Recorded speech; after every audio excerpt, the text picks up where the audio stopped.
I am filling the bucket of peace, justice, and strong institutions in El Salvador. The adolescent birth rate in El Salvador is 64.8 compared to just 22.3 in the United States. However, in El Salvador, this high rate is often attributed to rape, either by incest or more predominantly gang violence. In terms of Maslow's hierarchy of needs, I am working in the second tier of needs, basic needs, the need to feel safe. Safety is a global issue, but one of the hardest hit groups, and the gap I am focusing on, is women ages 10 to 20 in El Salvador, who are considered most at risk for rape in the country.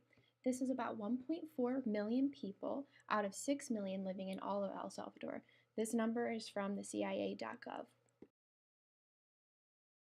These are my initial 100 ideas from January.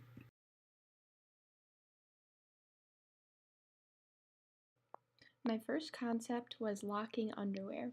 They had a special waistband that only the wearer could take off.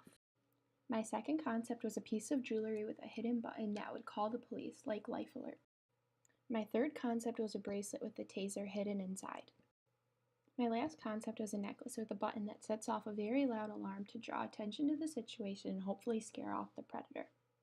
My panel is comprised mainly of people who work in El Salvador, people who have worked in El Salvador, people who have traveled to El Salvador to study, and experts on sexual assault. This graph displays my results after surveying my panel members on my original 4 concepts.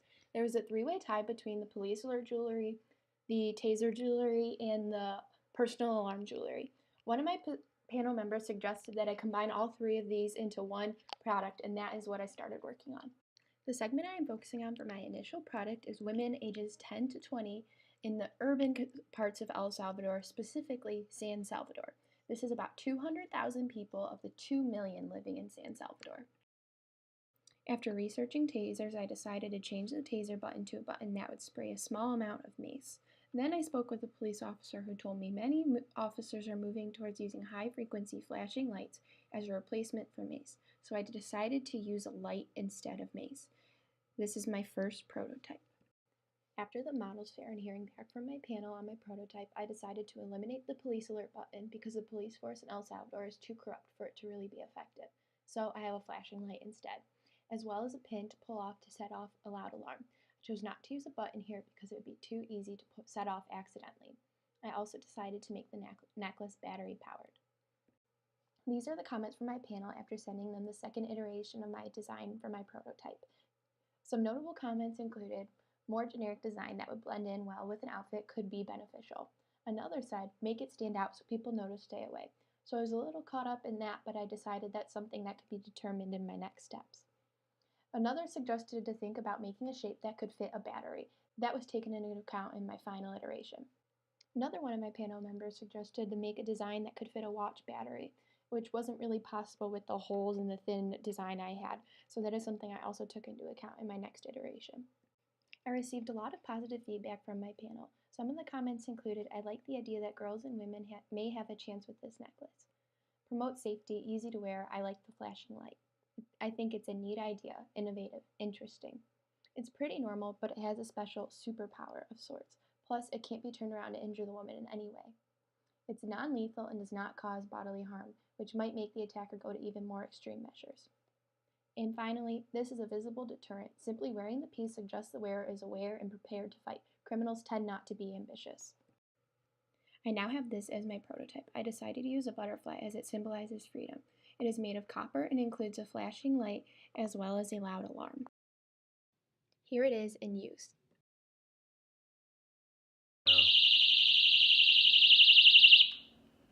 The most important things I learned in this class are how to network, design thinking, how to prototype, and the importance of the business model canvas.